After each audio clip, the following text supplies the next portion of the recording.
Okay, Rachel, how old are you? 6. Amanda, how old are you? 9. Kate, how old are you? 5. Okay. Okay, so I'm going to tell you guys the same situations that I told Rachel and Amanda a minute ago and see what you think, okay? Okay.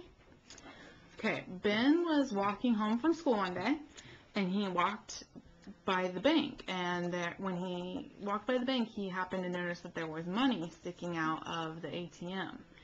And so he looked at it, and there was $60. And it didn't belong to him, but he thought if he had $60, he could really buy a lot of Christmas presents for his family. And he looked around, there was nobody there, no one saw the money, no one saw him, and the bank was closed. And so my question is, what should Ben do? He should leave it. Leave it. Leave it. Leave it. Leave it. Leave it? Yeah. What do you think, Amanda? He should leave it and then come back the next day and see if the money's still there. Oh. And if it is, what would you do then? Tell the bank.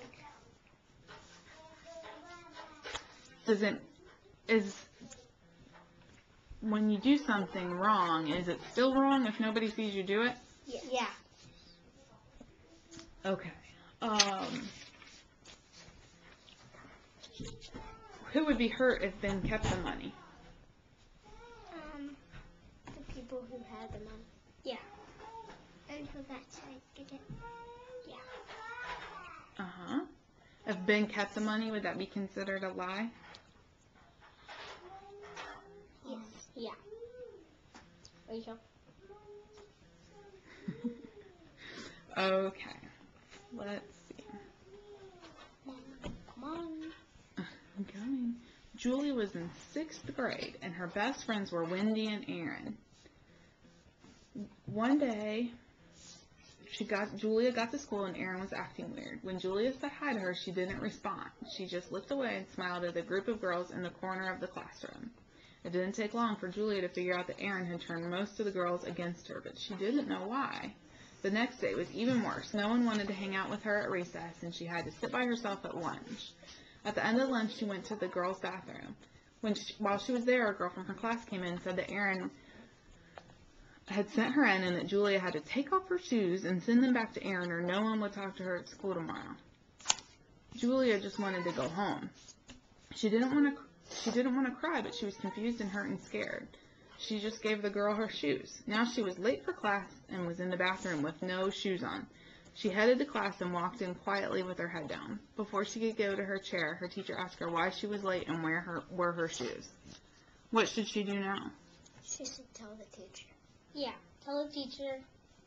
Tell the teacher. Tell the teacher what?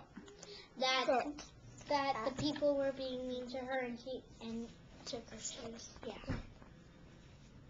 What do you think her friends would do if she did that? They would be mean to her. They'd be mean to her. What would you do if that was you?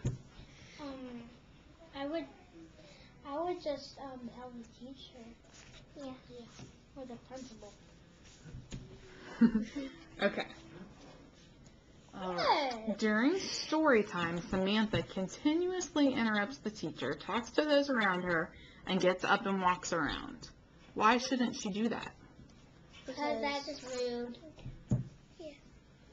What's rude? Doing that when the teacher's reading. What is she doing that's wrong? She's talking to her friends and interrupting. Okay. Would talking to her friends be okay in another situation? Yeah. Like what? Like outside and after story time. Very good. Yeah, that would probably be. What new rules could be made that would make it okay to talk to your friends during story hour? If you were if the teacher wasn't reading, or if the teacher says it's okay as long as it's about the book. Oh. Okay. Or if it's emergency. An emergency? Like what would be an emergency? Like if you had to tell your friends that No.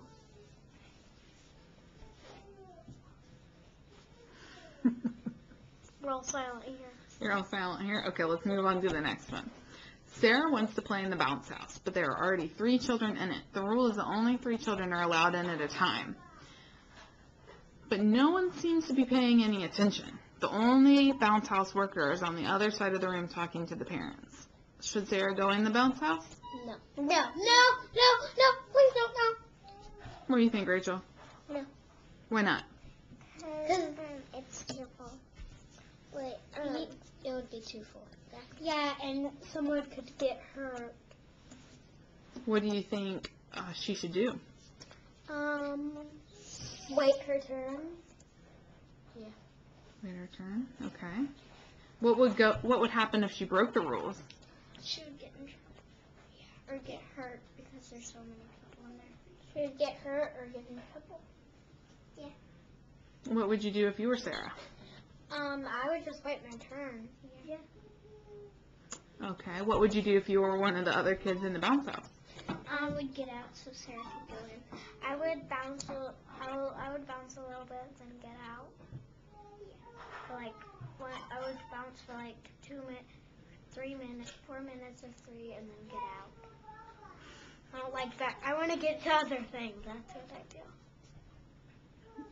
Okay.